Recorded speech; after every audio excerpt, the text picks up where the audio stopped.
Hello everyone. Welcome to our today's event. So glad you could join us for today.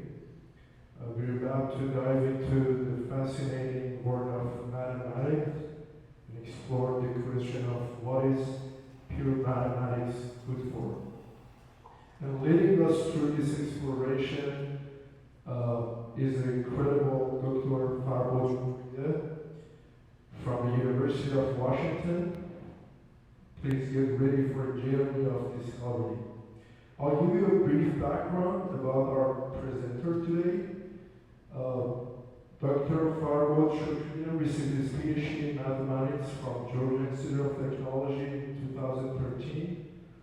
Prior to mathematics, he was an engineer, obtaining his bachelor's degree in electrical engineering from Sharif University of Technology and a master's degree in electrical and computer engineering from Georgia. After PhD, he was a faculty in mathematics department at Cornell University from 2013 to 2018, and at the University of Copenhagen from 2018 to 2019. He joined the mathematics department at the University of Washington as an assistant professor in 2019 and was promoted to an associate professor in 2021. Dr. Farbod Shokriye's research is particularly supported by NSF Carrier DMS. Please join me to welcome Dr. Farbod Shokriye to the stage. Thank you. خیلی ممنون. من سعی میکنم اولش یه ذره فارسی بگم، بعد آخرش یواش یواش انگلیسی تر میشه. ببخشید. چیزایی که بیشتر بهش فکر میکنم تو هم ریاضی هم تو فلسفه بیشتر انگلیسیه تو ذهنم، ترجمه بکنم خرابکاری میشه. خیلی ممنون که دعوتم کردین، خیلی ممنون که تشریف آوردین. همونطور که گفتن اسم من فرباد شکریه است، عضو هیئت علمی دانشکده ریاضی دانشگاه واشنگتن هستم تو سیاتل کمپس. راستش اولش که آقا هومن منو دعوت کردن صحبت بکنم، اولش سخت بود بگم بله، چون همچین سخنرانی کار ساده‌ای نیست، در مورد یه چیزی که خیلی ابسترکته بخوای در موردش صحبت بکنی. اما بعد فکر کردم یه فرصتی میتونه باشه که یه مقدار از دانشگاه و دانشکده ریاضی و به طور کلی‌تر شغل ریاضیدونای حرفه‌ای یه ذره باهاتون صحبت بکنم. راستش عنوان این سخنرانی هم چیزی انتخاب کردم که بیشتر از همه از من مردم میپرسن. اولین چیزی که تو خانواده تا میگن میفهمن ریاضیدون هستم به چه درد میخوره. و سوال خوبیه اما جواب دادنش خیلی سخته. معمولاً البته باید بگم این ریاکشن رو معمولاً تو آمریکا برعکسشه. معمولاً بلافاصله میگن oh I hate mathematics when I was in high school. That's the only thing you hear. Almost I have never heard any other response from a young American person, which is really weird. اما به هر حال 100% جمع تحصیل کرده این مثل شما و تا حدود خیلی زیادی خانواده سوال خیلی به جایی میپرسن و بهش من خیلی فکر کردم اما جوابی هم براش ندارم. یه سری جوابایی که به ذهن خودم میرسه و یه سری جوابایی که فکر میکنم برای این جمع مناسب باشه رو آماده کردم، اما قول نمیدم که جوابای من شما رو راضی بکنه. راستش یه مزیتی که این جمع داره اینه که به هر حال تو ایران شعر و شاعری و این چیزا یه ذره اهمیت داره. معمولاً با خانواده‌های ایرانی با اقوام ایرانی رو به شعر تشبیه میکنن. ریاضی محض یه اکتیویتیه که مردم انجام میدن برای human soul. اما خیلی چیز تفاوت خیلی عمده‌ای با شعر وجود داره که حالا سعی میکنم یه ذره در موردش صحبت بکنم. طرف دیگه خانواده من دانمارکی هستن، خیلی اهل موسیقی کلاسیک و همیشه با اونا میگم مثل موسیقی کلاسیک بشه دردی میخوره، همونطور که شعر بشه دردی میخوره. باز اونجام یه سری تفاوت‌ها وجود داره که حالا سعی میکنم یه ذره بیشتر در موردش صحبت بکنم. اوکی، حالا برای خود تاک یه مقدار خیلی کمی میخوام از خودم صحبت بکنم، یه ذره مسیری که اومدم مسیر طبیعی نیست. میخوام یه ذره بک‌گراندش رو بگم، یه مقدار در مورد متاسفانه یه مشکل ریاضی اینه که زیبایی و جالب بودنش، اون پوینت آف انتریش خیلی بالاست. یه ذره سخته که واقعا آدم در مورد ریاضیات مدرن و در حد تحقیقات به روز این مسئله رو راحت بتونه منتقل بکنه. اینو به عنوان توهین لطفاً تلقی نکنید. این برای خود ریاضی‌دونا هم سخته. من بعضی موقع با همکار خودم که با هم داریم مقاله می‌نویسیم، اون تصویر ذهنی که تو ذهن اون هست با تصویر ذهنی که تو ذهن من هست خیلی متفاوته. ما باید بریم با هم دیگه، من از اینجا سفر کنم برم اروپا، تو آفیسش بشینم یک هفته روزی 6 ساعت با هم حرف بزنیم که بفهمیم اون چی میگه من چی میگم.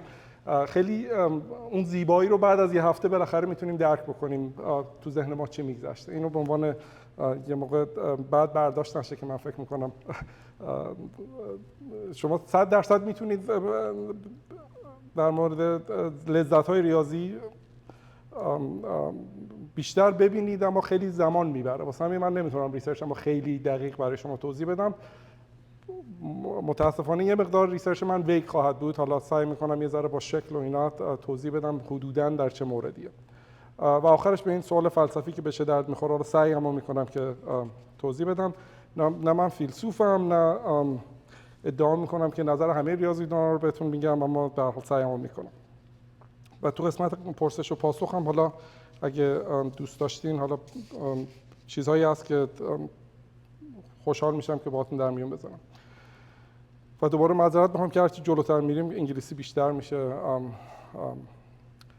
چیزایی که صحبت نمی‌کنم و میتونستم صحبت بکنم و سوالای خوبیه که تو همون مهمونیایی که حالا یه ذره بعضی ما مردم تیپسی میشن بیشتر سوال میکنن، این که واقعا زندگی ریاضیدون چطوریه، چطور همونطوری که حالا یه مقدارش رو میبینین خیلی مسائل پیچیده‌ای تو زندگی روزمره آدم داره سعی میکنه این مسائل حل بکنه. چطور با خود زندگی میکنه. یه مسئله هست که مثلا 500 سال حل نشده. اینطوری نیست که صبح بری بشینی کامپیوتر تو باز بکنی حلش بکنی. ماها یا بعضیا سالها سعی میکنن این مسئله رو حل بکنن. این چیزی که حالا یکی از جالب‌ترین قسمت زندگی ریاضیدونه، اما تصمیم گرفتن در موردش خیلی صحبت نکنم. و اینکه چه مسائلی رو میشینی حل بکنی. مردم معمولا فکر میکنن سوالای خیلی قدیمی رو همه میشینن فکر میکنن، اما این چیز درستی نیست. و اینکه چطوری اصلا این مسئله رو پیدا میکنی، چه مسئله جالبه برای حل کردن. همونطوری که حالا تا حدودی میدونین و شاید هم تو سخنرانی بیشتر واضح بشه، مسائلی که ما حل میکنیم خیلی از دنیای واقعی نیومده. اینطوری نیست که یه مسئله اونجاست که باید بری حل بکنی. حالا چه مسئله خوبه اگه اپلیکیشن نداره واسه چی میخوای حلش بکنید؟ از کجا میاد این مسائل؟ و اینکه سوالای خیلی دست پا افتاده تر، فامیل میگه من بچم ریاضی دوست دارم، من جلوشو میگیرم نره ریاضی به خاطر که بهش دردی نمیخوره. ممکنه درست باشه، ممکنه غلط باشه، بستگی به اون آدمش داره. و اینکه یه چیزی که خیلی دوست دارم، حالا این جمع علاقه من بشه، اینه که شما چه ارتباطی میتونید با دانشگاه و دانشکده ریاضی داشته باشید. اگر ریاضی دوست دارید یا اگر علاقه‌مند هستین، به هر حال راههای زیادی هست. اوکی، حالا یه ذره از خودم بگم. من دبیرستان مدرسه خوارزمی رفتم که ظاهراً یه خوارزمی قدیمی بود شبیه البرز. این یه سری از اون معلمای سابق اومدن این مدرسه باز کردن، غیر انتفاعی بود.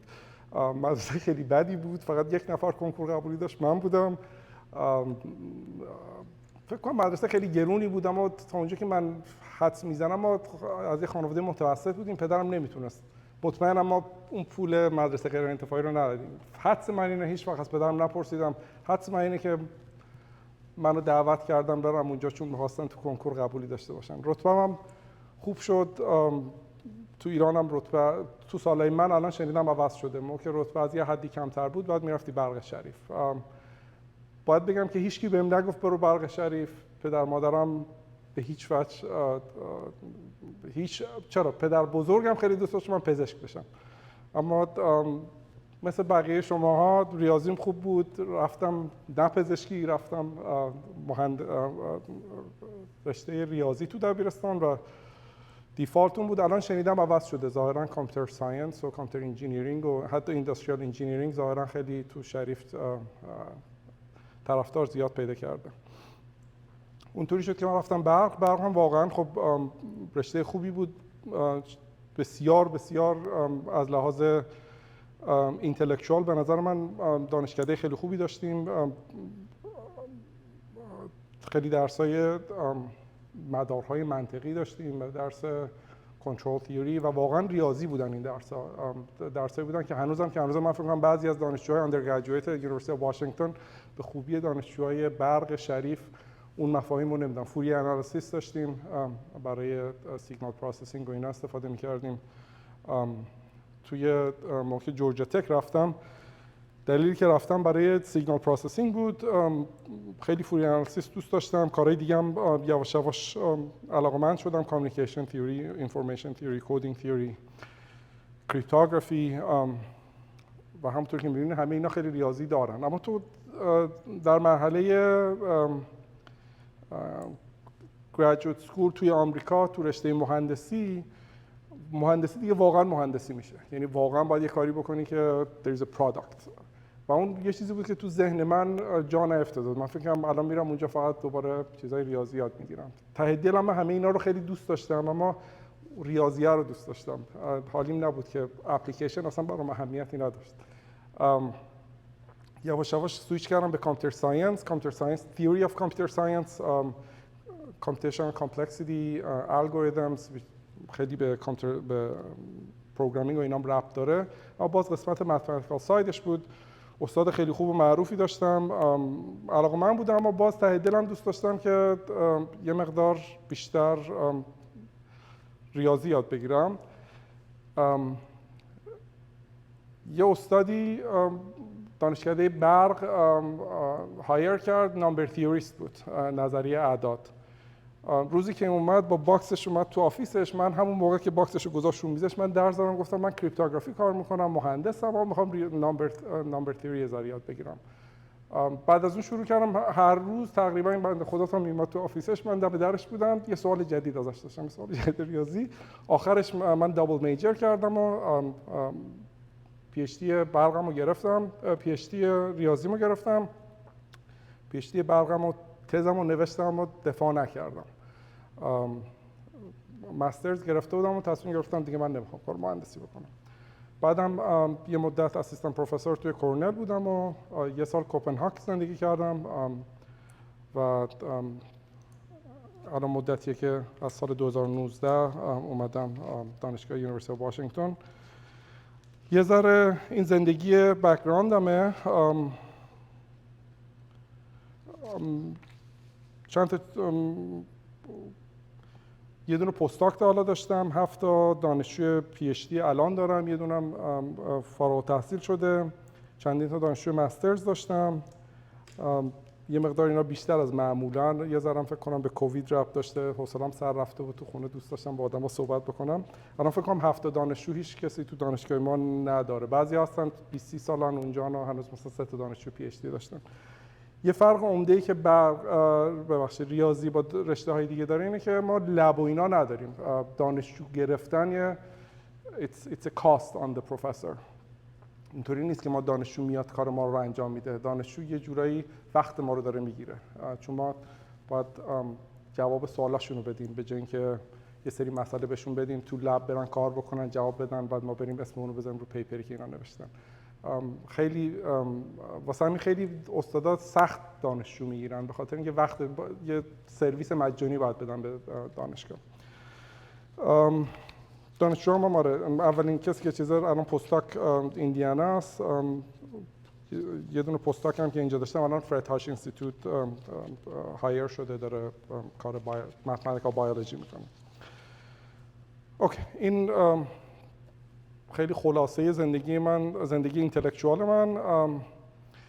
یه ذره میخوام در مورد ریسرچ هم صحبت بکنم. این قسمتی که یه ذره هم انگلیسیم بیشتر میشه، همین که یه ذره یه تصویر خیلی دورادور مثلا از هواپیما بخوام بهتون نشون بدم، خیلی نزدیک نمیتونم بشم، اما به این دوباره معذرت میخوام. اما چیزی که اگه میخواستم بیشتر ریاضی صحبت کنم، اصلا نوع صحبت متفاوت میشه. کاری که میکنم کلمه هاش اینجاست، در مورد هر کدوم یه ذره میخوام توضیح بدم این کلمه ها چیه و یه ذره ربطشون بدم به چیزایی که شاید احتمالاً شما حداقل توی دبیرستان دیدین. بعضی از این مفاهیم توی دانشگاه تو رشته‌های مهندسی هم مطرح میشه.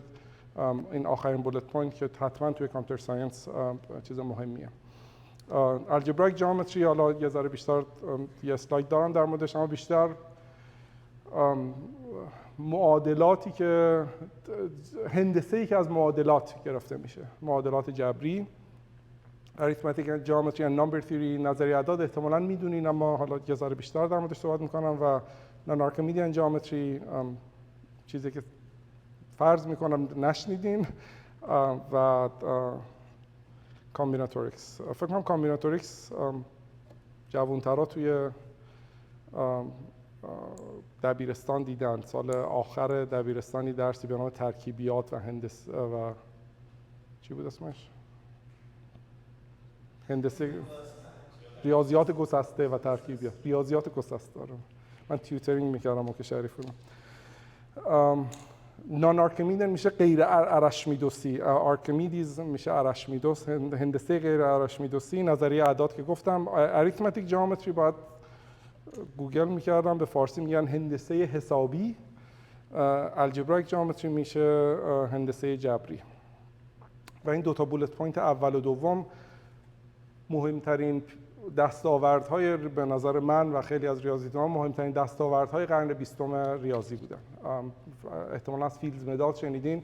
95% این فیلد مدال به نامبر تیوری الجبرایک جیومتری میره. تاریخچه خیلی زیبایی داره. حالا من یه سری سعی میکنم بهتون یه ایده هایی بدم. بیشترین کاری که من میکنم رابطه بین اینا رو پیدا میکنم. این build bridges between seemingly different fields. و الجبرایک جیومتری چیه؟ خیلی کلی در مورد هندسه‌ای، تصویری، شکلی که حالا خیلی ابسترکت، اما از معادلات پیدا میکنیم، معادلات جبری. جالب اینه که حالا واسه این جمع خیام جزء اولین کسایی بوده که سعی کرد مثلا معادلات درجه 3 و درجه 2، درجه 3 و درجه 4 رو با شکل حل بکنه. اینو از ویکی‌پدیا من کپی کردم. خیلی هم یه ذره عربی ایران یادمه، اما هرچی نگاه کردم نفهمیدم این داره چیکار میکنه. نه از شکل‌ها فهمیدم، اما پیپرایی هست که توضیح میده این که چطوری داشته مثلا معادلات درجه 3 رو با این شکل‌ها حل میکرده.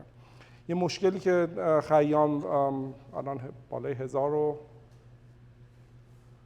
نزدیک 1000 سال پیش داشته این بوده که زبون ریاضیشو نداشته. یعنی حرفا رو به جمله مینوشته اما ایکس و وای نداشته، مثلا توضیح بده به زبونی که الان میفهمیم. دکارت که این صفحه کارتزیان پلین بهش میگن، اون ادوانتج رو داشت که حالا توی غرب این کارا رو بیشتر به دکارت ربط میدن.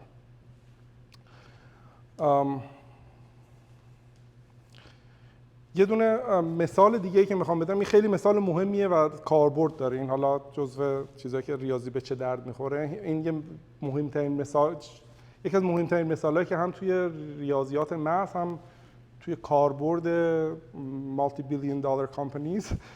این یه دونه معادله خیلی معادله مهمیه. یه چیزی که بهش میگن الیپتیک کرو، خم‌های بیضوی، فکر کنم خم‌های بیضوی به فارسی میگن.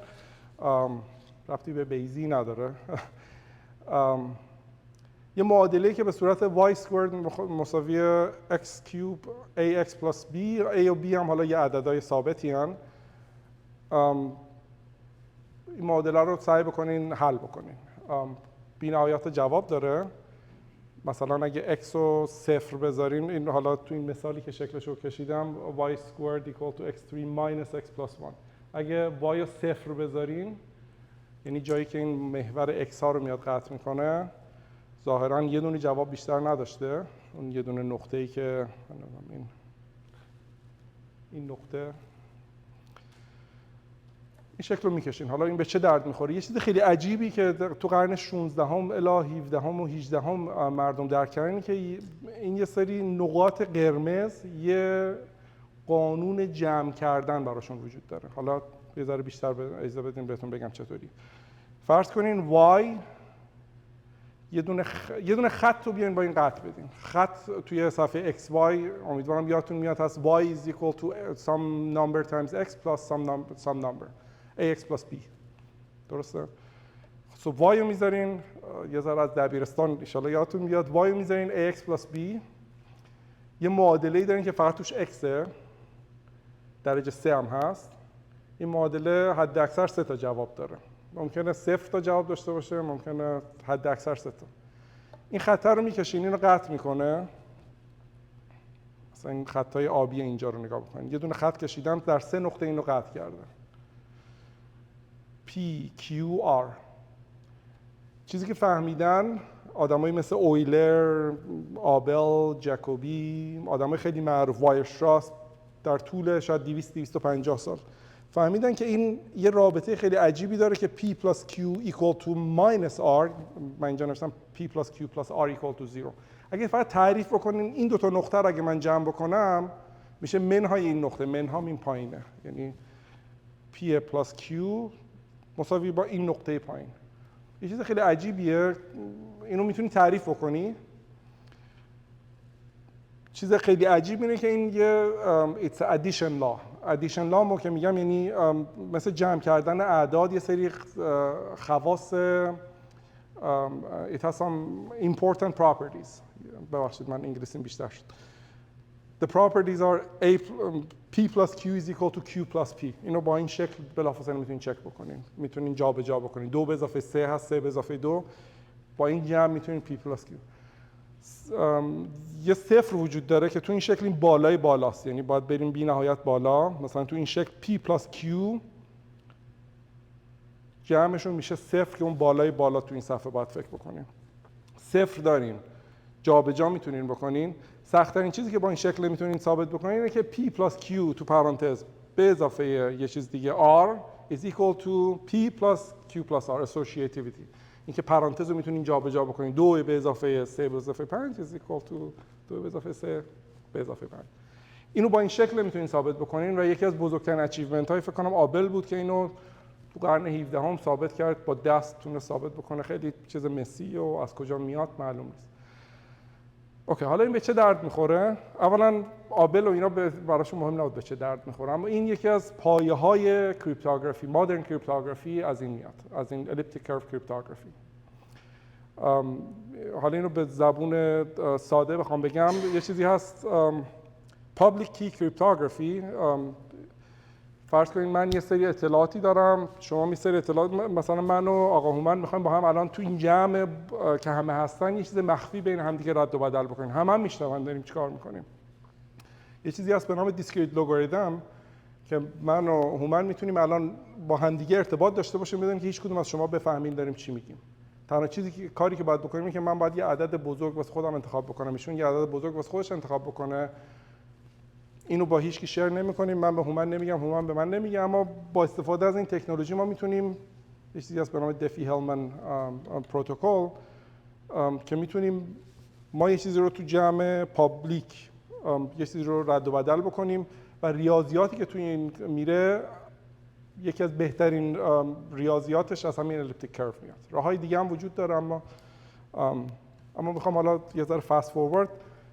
اویلر و بقیه آدما دنبال اپلیکیشن نبودن، این کارو کردن به خاطر اینکه this was just so beautiful.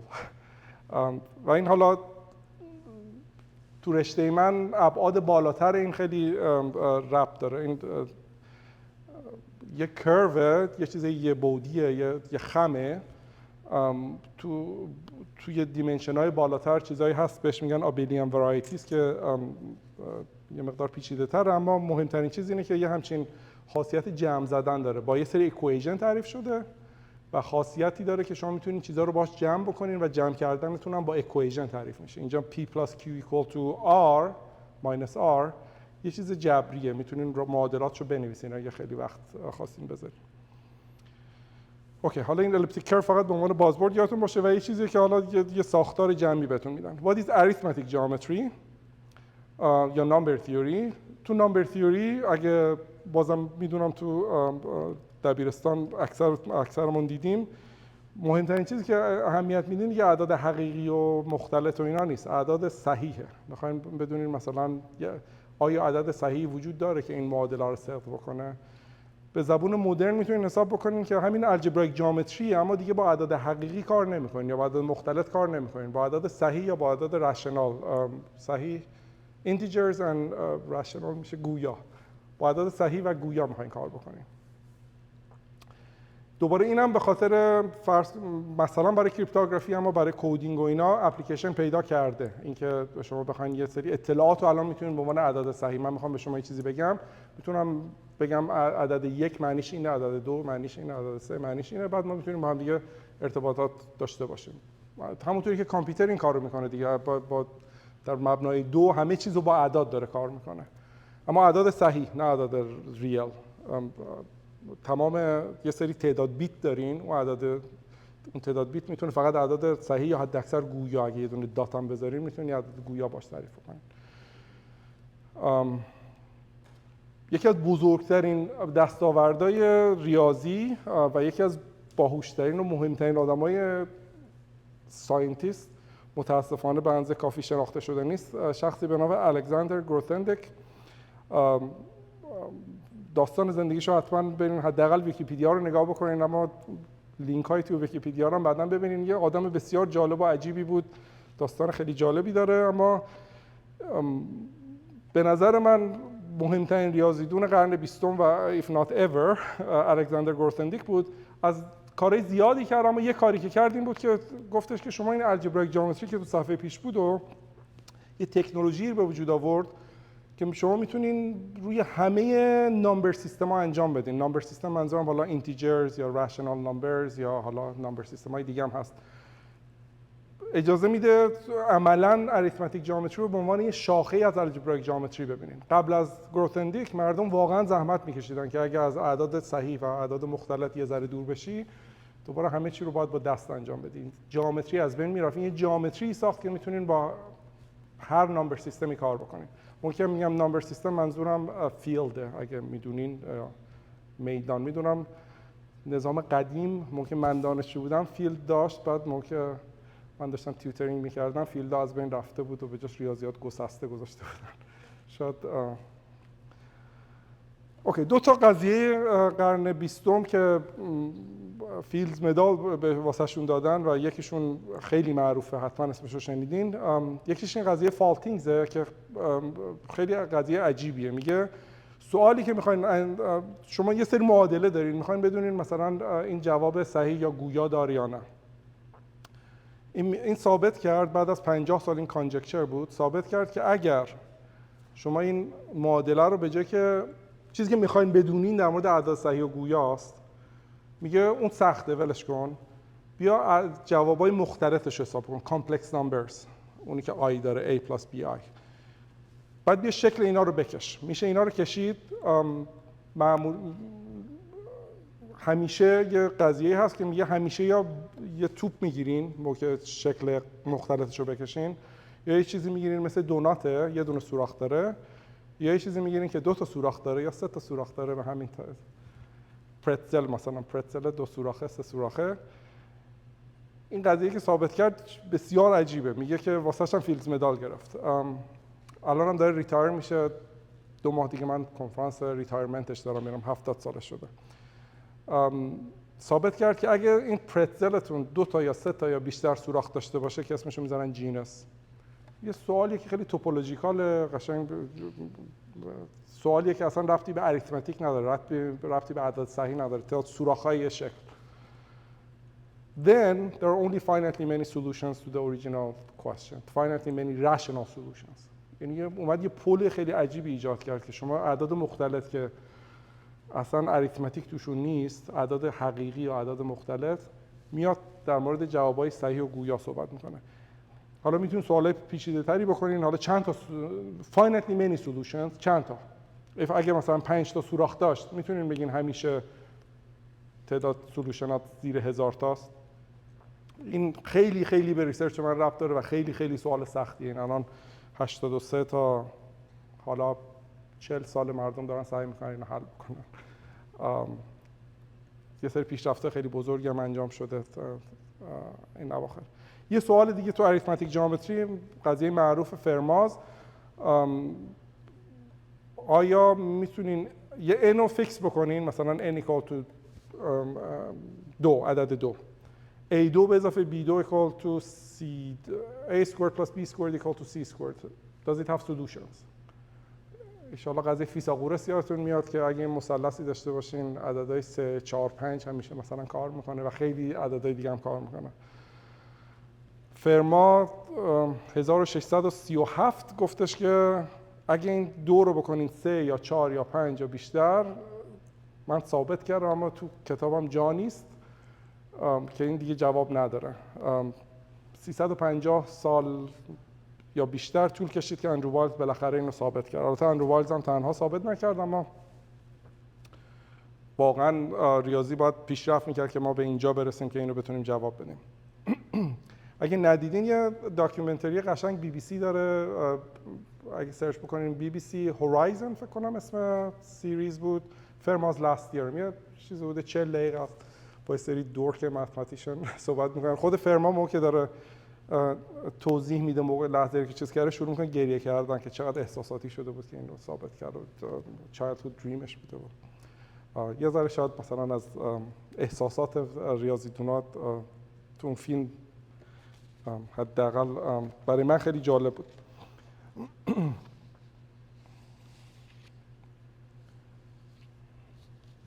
شاید چون وقت نمیشه خیلی من چیز بکنم، من در مورد این فالتینگز تیورم خیلی تازگی‌ها کار کردم. یکی از قضیه‌ای که خیلی خودم علاقه‌مندم، یه قسمتی از این قضیه در مورد پیچیدگی این آبلیان ورایتی‌ها صحبت میکنه که تو فرماز لاست تیورم در مورد الیپتیک کروا خیلی مهم بود که اسلاید قبلی بود. توی فالتینگز تیورم این هایر دیمنشنال انالاگز که گفتم کار منه خیلی مهم میشه. بعد یه فالتینگز یه قضیه‌ای داره که میگه این آبجکت‌ها چقدر پیچیده‌ان، چقدر کامپلکسن. من چیزی که خیلی افتخار میکنم اینه که از این قوانین کریشهوف استفاده کردم، از زندگی قبلیم تو برق استفاده کردم، فرمول دادم برای این قضیه‌ای که فالتینگز داشته. یه چیزی داشته بهش میگن الان فالتینگز هایت، یه کوانتیتیه که میگه چقدر این آبجکتی که دارم کار میکنم پیچیده است. من با همکارم رابین دیونگ توی هلند یه قضیه ثابت کردیم که اینو میشه محاسبه کرد. محاسبه‌اش هم با استفاده از قوانین کریشهوف مدارهای الکتریکی که تو شریف یاد گرفته بودم. واسه اپلاید مت رو دوبار استفاده کردم، یوزلس متش کردم. و آخرین قسمتی از کار ریاضیم قبل از اینکه به سوال اصلی تاک برگردم، این هندسه غیر ارشمیدسیه. چرا میگن غیر ارشمیدسی؟ یه چیزی هست میگن آرکیمیدیان یا خاصیت ارشمیدسی اعداد حقیقی و اعداد مختلط. یه چیزیه که حالا خیلی اینتویتیو، اگر نشنیده باشین هم الان متوجه میشین. یه عددی هر چقدر هم کوچیک باشه میتونین هی با خودش جمعش بکنین، هر چقدر میخواین بزرگش بکنین. مثلا این عدد اگه 1 over 1 میلیون باشه، اگه 1 میلیون بار با خودش جمعش بکنین به 1 میرسه. میخواین به 1000 برسه، 1000 بار بیشتر این کارو بکنین. درسته؟ به این میگن Archimedean properties of real and complex numbers. و تمام جیومتری که تا حالا دیدیم، مثلا این شکلای اینجا همه شکلای روی کامپلکس نامبرز بودن، آرکیمیدیان بودن. شکلای صفحه قبل روی ریل نامبرها بودن، همه آرکیمیدیان پیکچر بودن. فکر میکنم اکثر ماها حداقل تا سالهای آخر دبیرستان فقط ریل نامبر دیده بودیم و سابست های ریل نامبرها، اعداد گویا و اعداد صحیح رو دیده بودیم. بعد این آی میاد تو ماجرا و یه ذره اذیتمون میکنه. یه عددی هست که I times I is minus 1. What does it mean؟ اما دیگه آخر فکر میکنم اینجا دیگه اکثرا، حداقل من تا قبل از اینکه ریاضیدون بشم دیگه بیشتر از این نمیریم، یه سری سیستم‌های دیگر رو نمیبینیم. جالب اینه که اگه یه دونه نامبر سیستم رو توی خیابون ببینین احتمال زیاد آرکمیدیان نیست. حالا توی خیابون نمیبینین، اما if you meet a random number system, it's going to be non-Archimedean. This property is not true. و این مثلا یه مثال عمدهش P-adic numbers هست که کاربرد نامبر تیوری داره. برای کسایی که کامپیوتر ساینس کار میکنن این اعداد بیس پیه. مثلا تو کامپیوتر ساینس بیس 2 همه چیزو می‌نویسین دیگه. اما بیس 2 همیشه فاینایته تو کامپیوتر ساینس، به خاطر اینکه تو کامپیوتر ساینس مموریتون یه تعداد بیتی داره که باید تو اون جاش بدین. اما اگه اجازه بدین بی نهایت طولانی باشه، همونطور که اعداد حقیقی رو اجازه میدین بی نهایت طولانی باشه این اعشاری که می‌نویسین، و یه چیزی هست بهش میگن پیادیک نمبرز. این خیلی به درد میخوره تو نمبر تیوری. تو این سیستم مثلا 8 و 16 خیلی به هم نزدیکن، به خاطر اینکه تو ادیکلی خیلی به هم نزدیکن، به خاطر اینکه توی مبنای 2 که می‌نویسین فاصله شون کلی صفر اول دارین و یکیشون 2 به توان 3 و یکی 2 به توان 4. خیلی به هم نزدیک میشن. اما مثلا 8 و 9 خیلی از هم دور میشن، با وجودی که تو اعداد حقیقی خیلی به هم نزدیکن، اما خیلی دور میشن چون هیچ فاکتور 2 مشترک با هم ندارن. اوکی؟ این سیستم اعدادیه که توی زندگی معمولی آدم نمیبینه، اما توی حالا کامپیوتر ساینس یه ذره میبینه، توی نامبر تیوری بیشتر میبینه. کاری که من میکنم اینه که حالا این شکلایی که توی اگه اون اون معادلاتی که دارین بخواین پیادیکلی بهشون نگاه بکنین، نان آرکمیدیان بهشون نگاه بکنین، چه جور شکلایی رو باید اندازه در نظر بگیرین. حالا من فقط با شکل بدون اینکه وارد جزئیات بشم اینه که این خط ریل لاین مثلا محور ایکس ها توی ایکس وای پلین خیلی ساده بود، تبدیل میشه به یه شکل خیلی عجیب غریبی که شاید مثلا اسمش رو بخوایم بذارین تری، یه درخت. با درخت منظورم اینه که میتونید مثل درخت بیرون معمولا حلقه ندارن توشون. اون چیزی که بال بود توی کامپلکس نمبرز الان یه چیز عجیبی، یه درخت پیچیده تر میشه، و اون چیزی که مثل پرتزل بود توش سوراخ داشت یه شکلای اینجوری میشه. حالا من جزئیاتش رو دیگه اجازه بدین الان صحبتشو نکنم، اما تنها چیزی که میخوام بگم اینه که این گراف الان یه گراف میبینید، یه چیزی شبیه گرافه اگه ترکیبیاتتون یادتونه، بالا یه چیز مومانندی بهش وصل شده، hairy like object. Studying graphs is not actually that different from studying what is called combinatorics. و واقعا آخرش مدارهای الکتریکی هم یه جور گرافن آخر کار. اگه مدارهای الکتریکی توی شریف باز کرده باشین خیلی گراف تیوری توش داشت که حالا یه ذره من جلوتر گفتم که یه سری کارهایی که کردم میاد الکتریکال نتورک رو استفاده میکنه که نامبر تیوری ثابت بکنه با همین چیزای نان آرکمیدیان جیومتری. اوکی، حالا آخرش ما اصلا به این سوالی که از اول تبلیغ کردیم، چرا ریاضی کار میکنن مردم؟ یه چیز عجیب اینه که بعضی موقع‌ها and in fact most of the time چیزایی که مردم به خاطر فقط زیبایی و علاقه خودشون داشتن انجام میدادن real life application پیدا میکنه. real life هم توی quotation گذاشتم whatever that means. هر چیزی که فکر میکنین real lifeه، مثلا آردی گفتم elliptic curve به درد کریپتوگرافی خورد، با وجودی که 1650 مردم به فکر اپلیکیشنش نبودن اپلیکیشن پیدا کرد. یا کدینگ تیوری ربط به همین کروا داره. فوری انالیسیس فکر می‌کنم چیزیه که خیلی از شماها یا دیدین یا حداقل کورسایی داشتین که به درد می‌خورده. تو خود فوری انالیسیس یه دونه اعداد مختلط هم مطرح میشه. خود اون اعداد مختلط هم خیلی یوزلس بود موقعی که داشتن فکر می‌کردن. توی سیگنال پروسسینگ، کنترل تیوری، فکر کنم مهمترین چیزی که مردم شروع کردن استفاده کردن از اعداد مختلط همین کنترل تیوری بود، استابیلیتی. یه سیستمی دارین آیا استیبل هست یا نه. سیرکت تیوری and so on so forth. لینیر الجبرا چیزی که خیلی الان داغه، این ماشین لرنینگ و نمیدونم چت جی پی تی و نورال نتورک و اینا خیلی لینیر الجبرا استفاده میکنن. لینیر الجبرا یه جورایی همون الجبرایک جیومتری، اما معادلاتتون ساده است. معادله به جای که اجازه بدین توان 3 و توان 2 داشته باشه، همه تواناتون یک لینیر همه چی، یعنی شکل‌ها خط و صفحه است و چیزایی که هیچ کروی توشون نداره. یه جورایی میتونین فکر کنین الجبرایک جیومتری is a higher algebra, is a more complicated non-linear algebra. معادلاتی که الان اجازه میدین دیگه لازم نیست همه خطی باشه. و عجیب هم نیست که توی مادرن فیزیک الجبرایک جیومتری بسیار بسیار استفاده میشه. همه چی تو دنیا صاف و استریت نیست. بعضی ما کرو وجود داره.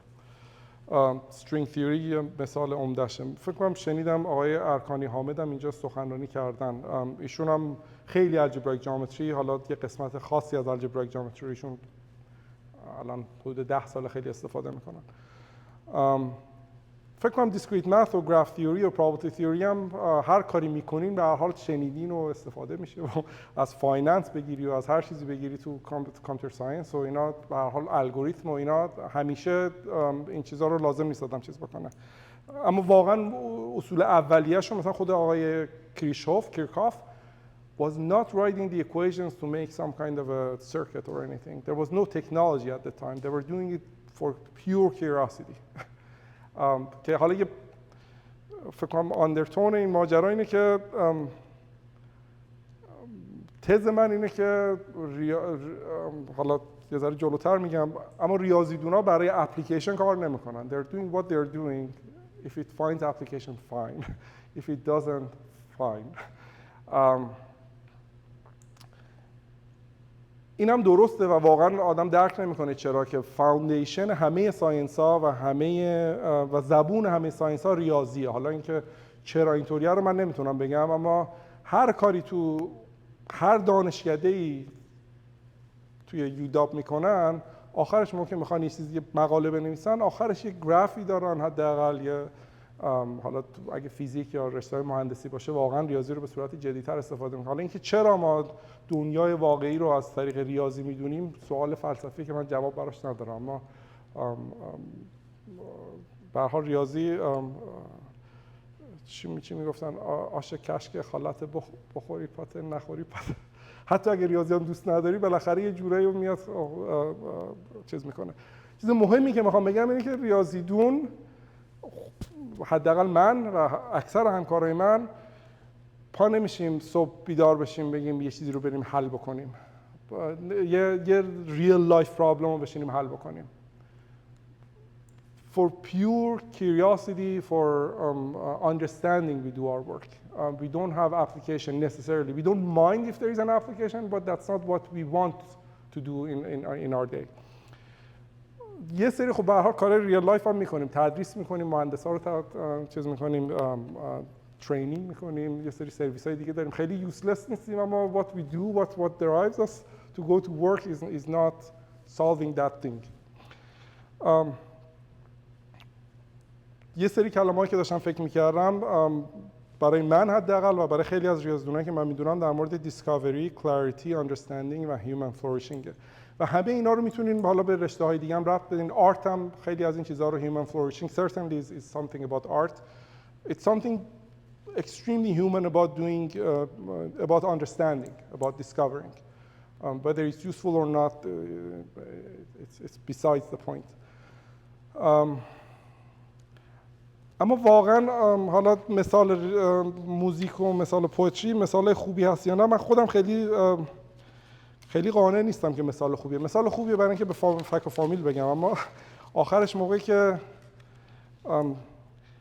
یه چیز ریاضی به نظر من خیلی لذت بخشه، اما این حرف اشتباهی آدم بزنه. این پوینت آف انتری واسه ریاضی برای اینکه اون لذت ریاضی رو آدم درک کنه خیلی بالاست. شما میتونی یه موسیقی قشنگ گوش بدی یا یه شعر قشنگ گوش بدی بلافاصله لذت ببری، اما برای اینکه ریاضی رو لذت ببری، حالا یه قسمتی از ریاضیات رو لذت ببری، شاید باید 10 سال بشینی اون یاد بگیری، تازه بعد از 10 سال بفهمی اوه مثلا خیلی قشنگ بود. از اون قسمت خیلی نمیشه راحت ریاضی رو فروخت به مردم که بگی مثل شعر قشنگه، اما واقعا کسی که یه قضیه ثابت میکنه اون حس و اون عمق اون جویی که احساس میکنه شاید خیلی بیشتر از موسیقی و چیز باشه.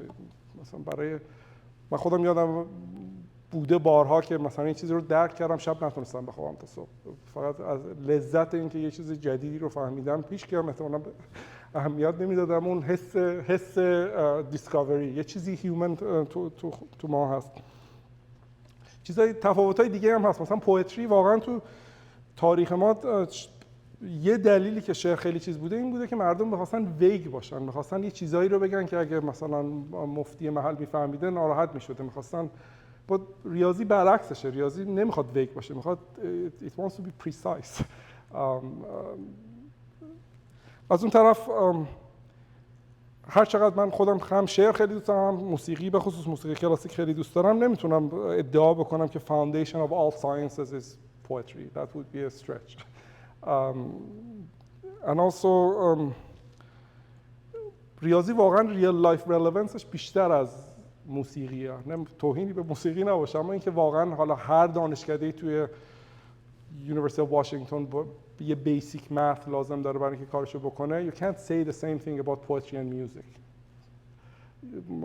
Even if you're a committed neoliberal that everything should have commodity, you end up having the issue that poetry doesn't have commodity. So if University of Washington wants to close a department, probably they won't choose math over poetry. اجازه بدین چند تا کوت میذارم روی صفحه. دومین، همه رو نمیخوام بخونم، و دومین بولت پوینت خیلی جمله از همون الکساندر گورسندیکی که من خیلی براش احترام قائلم. یه مدت زیاد این سیگنیچر ایمیل من بود، الان استاد شدم نباید این چیزها رو بذارم، اما الان بچه 2 ساله دارم، بچه 7 ساله دارم و بزرگ شدنشون رو دیدم و واقعا این یه چیزی تو ریاضی هست که is very much childlike. You just go for understanding, and I have seen this for my 2-year-old. If you have children, you have seen it.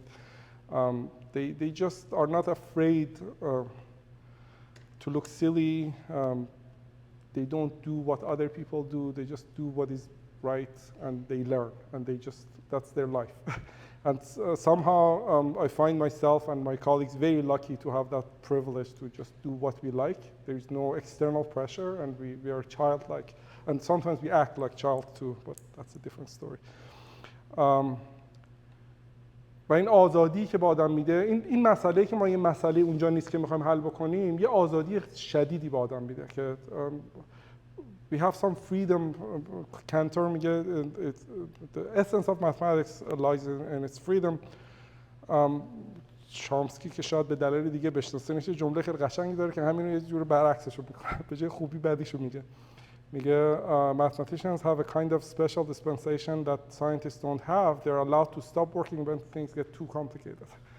We don't have something out there to answer. Physicists have to answer universe. Biologists have to answer biological things. But we have this beautiful picture in our mind. We have to answer that. حالا اینکه این پیکچر از کجا میاد اینطوری هم arbitrary نیست که من الان یه روز پا میشم میگم من میخوام این کارو بکنم. There is a living body of mathematics that you're walking in that body, but at the end of the day we are lucky that we don't have any external funding pressure and all sorts of other things that we have to do what people want us to do. همینقدر فعلا میگم، اما اگه دوست داشتین چیزای دیگه هم هست که شاید یه دونه کوت داشتم که شاید ربط داشته باشه به تاکم که این یه فیزیسیست گفته، یه ذره جوکه اما میگه میره توی تاک اولش confused بوده، بعد بعضی که چیز شده میره میگه I was confused. Having listened to your talk I'm still confused but at a higher level. امیدوارم که من این کارو نکرده باشم، و اگرم کردم I did my best. خیلی ممنون.